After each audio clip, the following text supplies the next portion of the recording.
Hi everyone, my name is Apostle Landlord. Welcome with me. Here I am at the Precious Peace Estate Phase 1, Maya Ikorodu. Ikorodu is a very fantastic place, and this estate is going to be one of the best. We are currently doing a setting out for a 2-bedroom semi-detached. And this 2-bedroom, as you can see, I'm in the parlor right now. It has a very big parlor. As a matter of fact, the parlor is like 16 by 12. Very, very big parlor.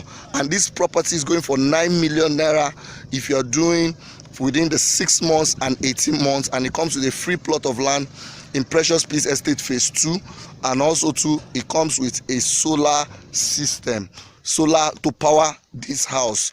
Very, very fantastic estate. You can see the 2-bedroom. In the next 3 weeks, it will be a proper full building. And we are building with bricks. So it's a very fantastic estate. Contact any of our marketers, any of our pro investors, any of our staff for more details about this property. Talk to your brothers, your friends, your sisters, those who are in the diaspora, those who work in VI. As a matter of fact, from here to VI via the ferry, it will just take you 30 minutes from here to VI. Yes, you can quote me anytime, any day. From this particular estate to VI, it just take you 30 minutes. So you don't have to live in the congested city. This place is a perfect home for anybody who wants affordable living, affordable housing in a very serene environment. So contact any of our marketers for more information, or any of our pro investors, or any of our realtors. Thank you very much. Have a wonderful day. God bless you.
Anything that is called block, that moved, it's minimum of 7 days, maximum of 21 days. If you have any problem, you might phone 28 or 42 days. If you have any problem,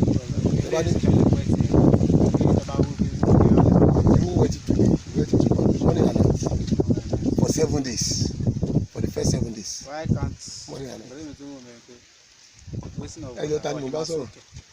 one am I speaking with? Huh? Tani. Sabwa, it's okay. About to go 3 days in there. This money, at the 7 days in money. Start at the 7 days.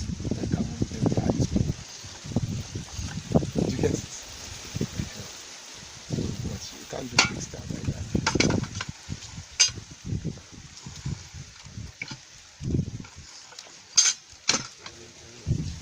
The only solution to Yeah.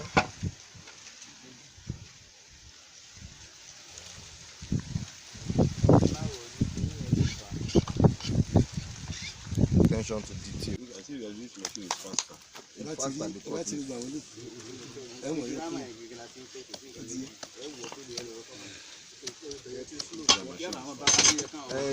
by using of use now.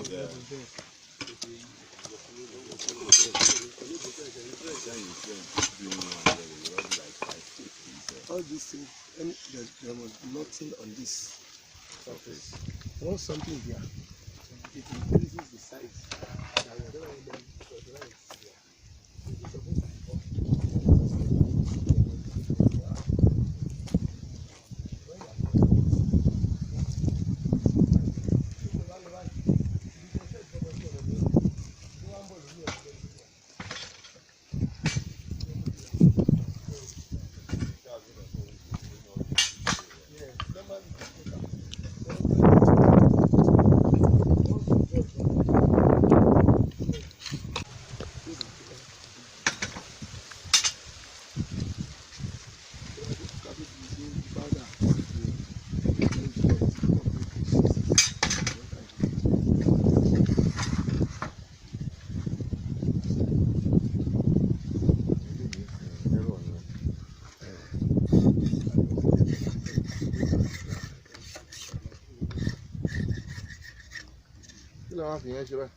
Just put it there. It's not a waste. It's not a waste. That's cement. It's cement and sand. Mama bugere bisi.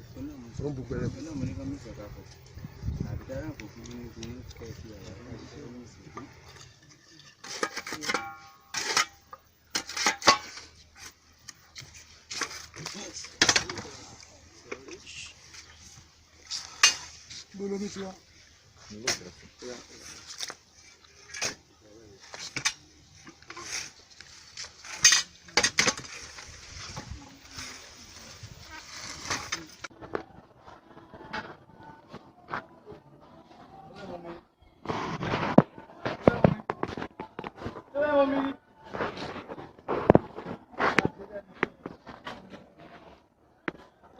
Sitting room.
Everybody knows it. Oh, no, just say, Danny, down your father. Oh, that is the way to go. I know you are the job. If you do yellow, you have automobile here, go see. You might have whatever is because I put on a rush of the system. Oh, that you are ready to see the body. Wọ́n lè mọ̀ fi ṣàgbà náà bí orin tó ní bàbá rẹ̀ yóò lè mọ̀ sí ní bàbá rẹ̀ yóò yà tó ń kó sínú owó ní.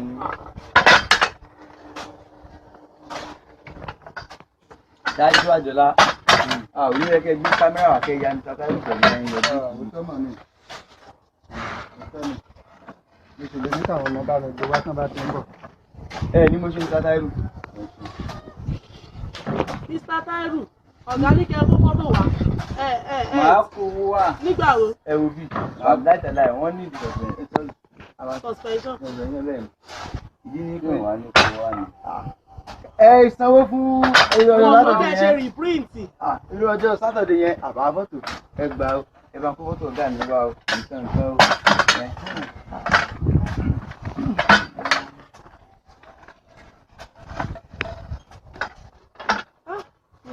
cardigan fọmọ mi ṣì kò yẹ kí wọ́n máa mú cardigan mi mú ní òórùn ràn láàárọ̀ òun dẹ́ ẹran tó kọ. Ẹ̀yà lọ́wọ́ fẹ́ tà. Àwọn sísè ẹ̀dẹ̀ wà mú àwọn tó tún ti dàgbà tù mí nínú ẹ̀bùn mú ní òórùn náà. Ó yẹ kí ibi cardigan ẹ̀ sẹ́yìn o.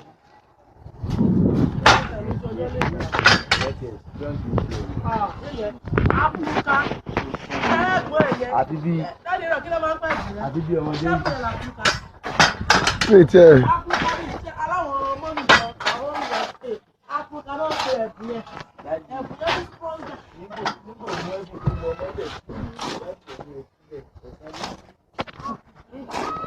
Wọ́n ní tó bá ń tọ́jú ọ̀nà máa mú bí nìyí.